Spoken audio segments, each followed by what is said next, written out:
Ahoy there, YouTube! Today we're going to be knocking out the windshield on this 1983 Toyota Tercel four-wheel drive wagon. Let's go ahead and see how it goes. Really never done windshields before, so let's see what happens. So, the reason we're doing this windshield is it is unfortunately cracked down here in the lower left-hand corner. It's a small crack, so it's not too bad. The previous owner said it's been there for about 3 years, so it's something we should be super worried about. But the other thing we need to be focusing on fixing is this silicone up here on top of this windshield trim. For some reason, there's like a weird clear silicone, clear crap all over the place, and it's starting to peel up in some of the corners.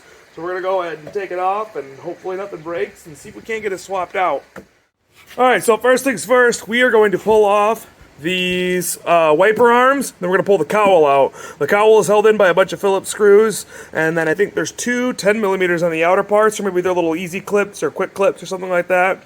And then these should be 10mm into these little caps. So, in order to prevent these from breaking, make sure you're very careful and very carefully pry up on the backside right here. They should pop up pretty easy. If they fight you a little bit, maybe lubricate the corners with some WD-40, but it shouldn't be too terribly bad to get out. Go. Well, I just had this off when I did the cowl, so everything should come off pretty easily.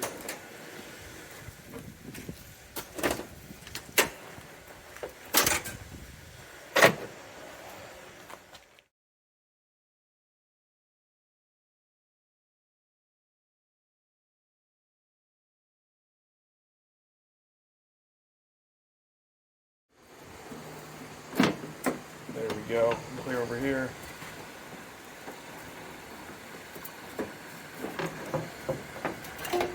Awesome. I'm gonna close that real quick. And we'll kind of pull that up from there.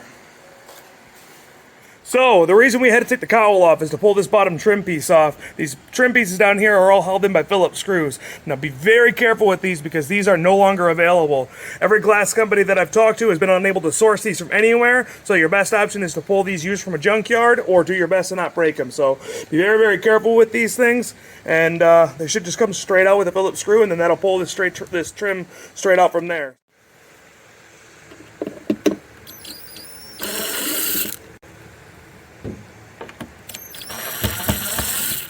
It a little bit, I use the fiber stick just because I have them and they're plastic.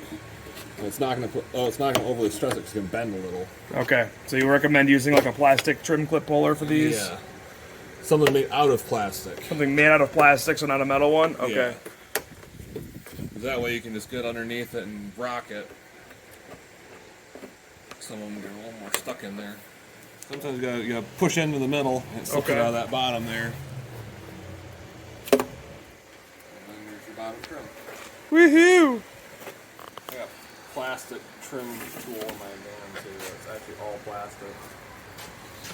So basically, this is just held in by those clips you were talking about? Yeah, and I think when they broke the window, putting it back in, there's no clips holding it in. They glued it down. Okay, go figure. So they did it wrong. Yeah, and this is why I hire a better professional than the regular professionals for glass, guys. Lesson learned. Yeah, they literally just hot glued the moldings back in. There's that. Okay, you see all the dirt and how they glued it underneath. So we're probably going to want to just swap this out anyway? Yeah. Okay. And that was their problem. That's how they broke it, is they didn't have the right clips, so they just glued this in here. So, unfortunately, this car parked underneath a tree for a majority of its life, apparently, so there is all kinds of just crap built up underneath here. The passenger side seems to be the worst of it, because there is dirt piled all over here. So the reason this windshield has been broken is because of this little chip right here. It got chipped during installation, and it looks like the molding down, they cracked it, probably in the inside right here, and over time it shot out worse. So inside of here, even more chunks broken off. Probably from them trying to put the moldings on or taking them off. Wasn't us, that's for sure. This is old damage. You can see all the layers of dirt over top of it. That wouldn't have happened within 30 seconds of us pulling this stuff off.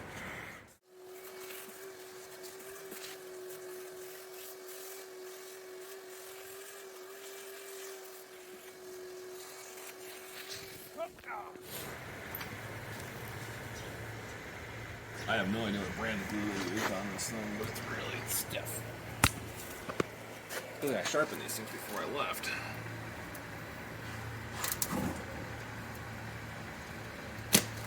Yep, there she broke. Or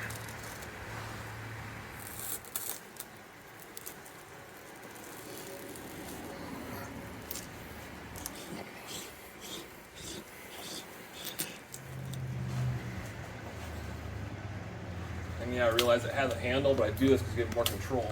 yeah. And then, if you want to help pick it up, I'll pick it away. Okay. I'm going to go around the antenna now. Okay. Woohoo! Hardcore parkour! Ooh, I should clean this off now that it's nice and easy to get to. Right. Start whenever. Alright, so we got the windshield out, and now we have to trim off this old seal. As you saw, I did a pre-cut around the windshield just to make sure that I wasn't going to be fighting everything, cutting it out. But there's a lot of damage you can see up in here from whoever did the windshield last, and there's a little bit of rust starting. So what I'm going to do is I'm going to trim the majority of all this old glue out of here. There'll be a little bit of bedding left, so my new glue sticks to it. But I'm also going to paint this entire pinch weld black with a primer that's a rust inhibitor to help this car last another 36 years. Got my shirt caught. I got my shirt caught. It's all good. There we go. I got it uncaught. And some people use a scraper to trim the glue. I use the long knife. I got more time in using a long knife to trim this back than a scraper, and that's why I try to use it that way. Sounds gritty. I don't think that's good, huh? That's all rust from that silicone and stuff in there. Oof. F in the chat.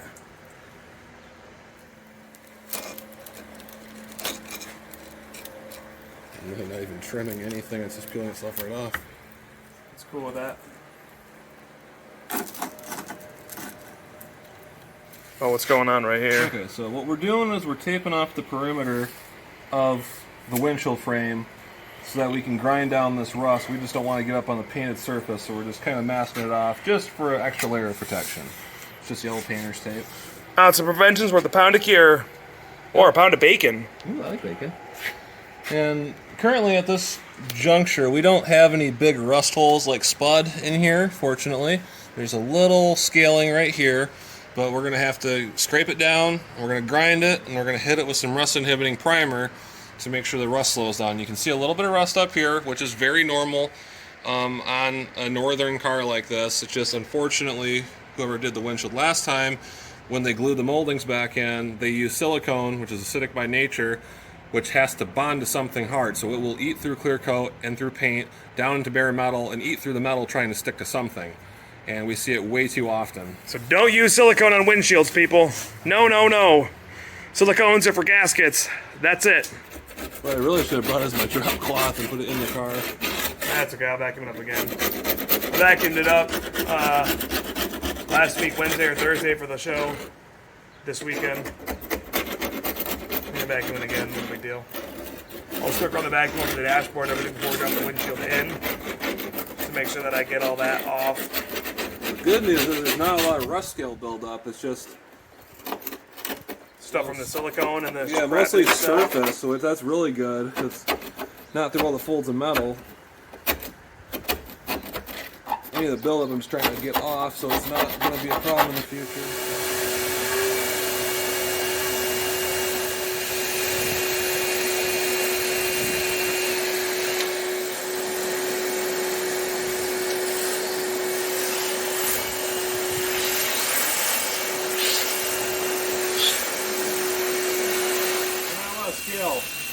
It's mostly surface right now, so I'm not having to work very hard. Okay, so everything is officially ground up. Just a lot of little scale rust. Thankfully, there was no major rust holes or anything like that.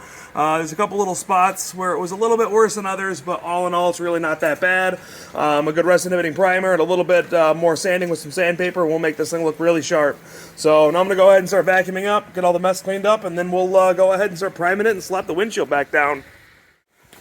Alright, so got everything cleaned out, and we are going to go ahead and use the Sika primer 206 GNP, glass and pinch weld. This primer you can use on flat glass if you're making a custom cut for like a Jeep, or in this case we're going to use it on this Toyota to paint on the outside of the window, since the car does not have a frit band like most modern cars. So I'm going to go ahead and we're going to hit this pinch weld, let this primer cure up, and we'll get the window prepped.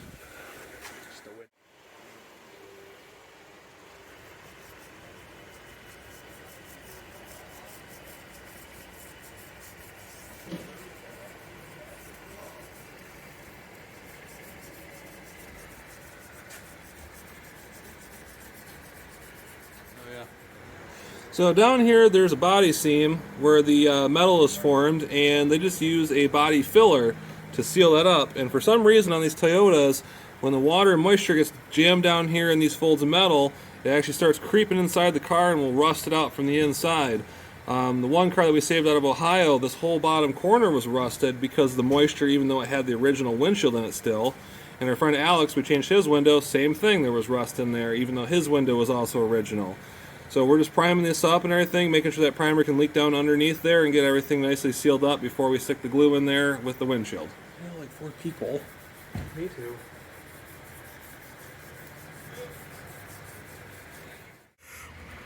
Wow, it's so clean you can see all the crap underneath it, like all my Volvo parts and the wheels and the jack and then the Dakar Alley clone that's all over the place.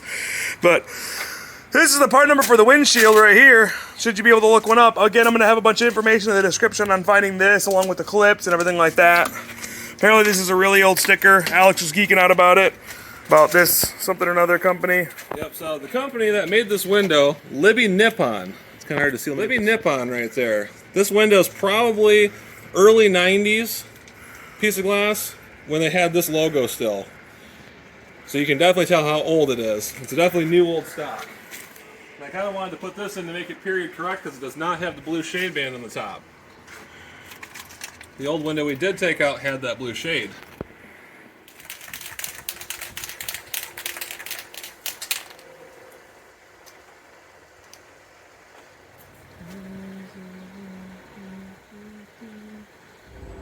Like I was saying, on these newer cars, they got this black frit band on the windshield. These Toyotas, being older, do not.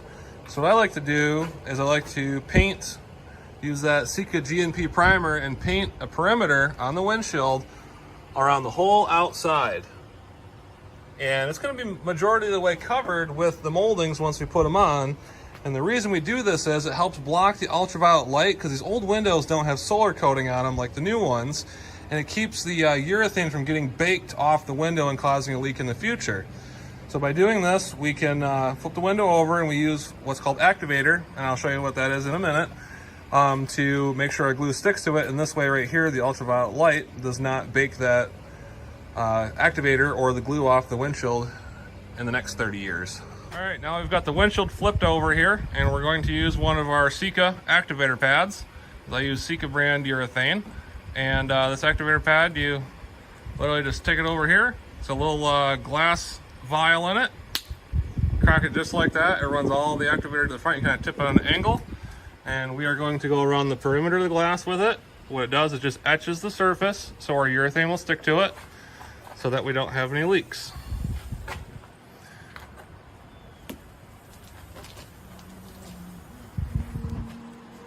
And you can kind of see it there flashing in the different light, and all it does is, like I said, preps our surface for us so we can stick this glass in. You can see a little bit of the air bubbles in the edge of the glass since it is a mid-90s produced windshield, and there's nothing to worry about. It's going to be hidden by that primer we put down, and it's not going to cause any issues in the future. So these cars have these little folds in the body which are used as set blocks for the windshield to keep it from sliding down once you put it in if you have a low viscosity urethane. But the Sika Ultrafast we're going to be using is a high viscosity, high modulus heated urethane.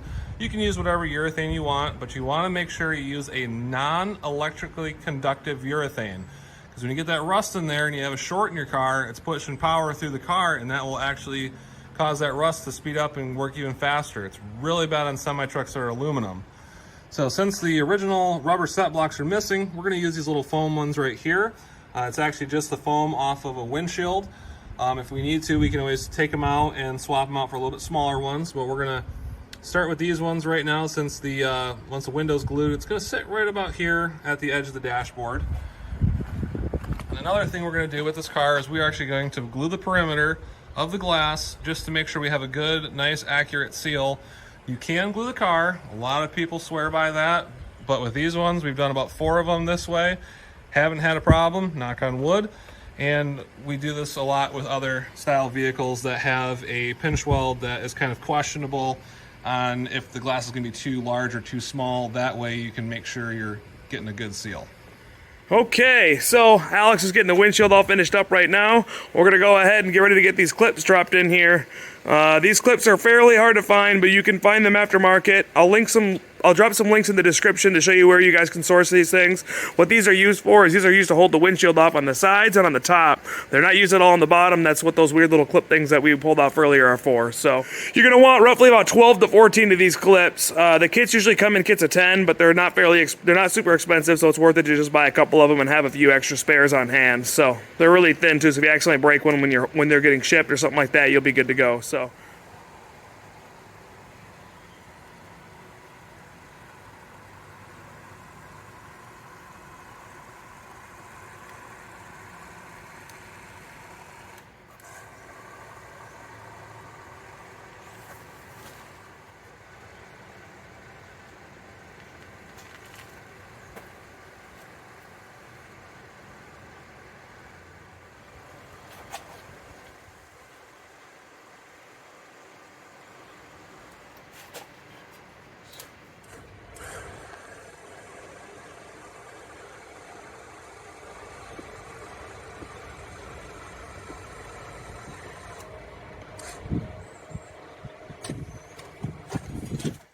Remember, Luke, if we get a bad set, it's all your fault. That's fine. Outside's never going to leak. That's fair. All right, now just make sure you got about a 1/4 inch gap between the molding, or the roof and the glass, on the top and the side.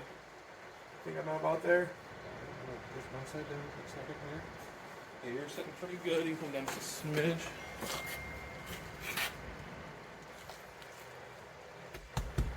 You don't want to smush it down too far, because you're going to do that. Okay. You don't want to stress crack in the future. Yep, I don't want that. I don't like stress and I don't like crack. There are my 2 things I try to avoid: stress and crack. And Diet Mountain Dew. Ugh, Diet Mountain Dew, nasty. All right, you got those moldings? The old ones. Oh shit, I should have been ready. I'm sorry. Yeah, hold on. Here's the top. I want to put the bottom in first. So it's going to go opposite ways to the right. Some of these clips are actually still good in this thing. So.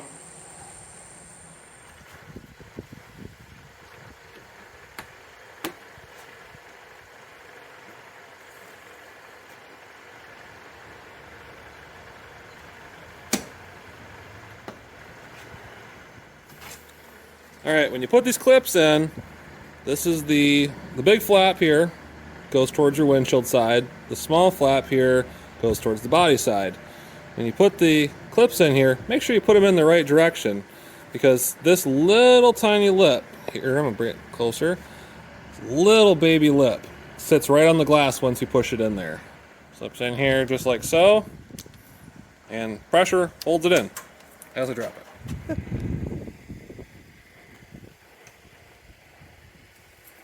While we're here, I'm going to try to hold this more for me.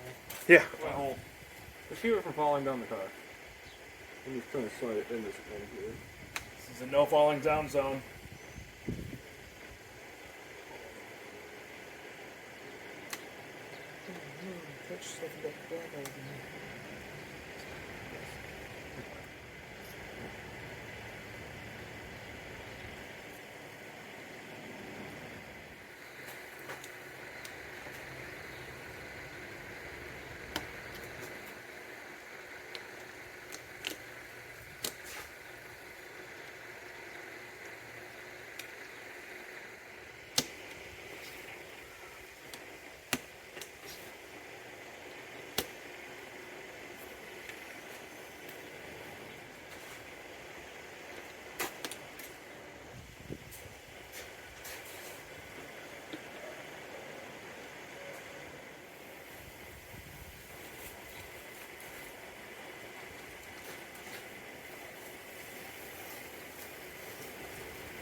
And you can take your fingernail on it later, and you can clean this off on this edge. Okay. So I figured electric paint removal will help kind of blend it in a little bit. That's fine. I think those are all started.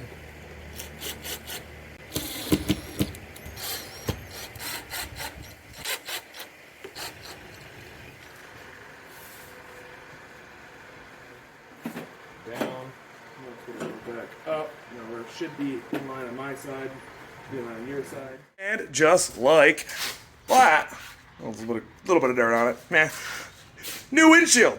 Ah! Woohoo! Gotta give a huge shout out to my buddy Alex for coming out here and giving me a hand with this. This definitely wouldn't have been possible if it wasn't for him. He's got a YouTube channel as well where he does similar stuff, smart cars, he's got some videos on Tercel rescues that he's tagged along with me on. So if you guys could go check out his channel, show him some love, that would be super, super awesome. And realistically, that's all I got for today. If you have any questions, please leave a note down in the word spot. Love to hear from you. Outside of that, I really appreciate you guys watching, and I'll catch you at the next one. Adios.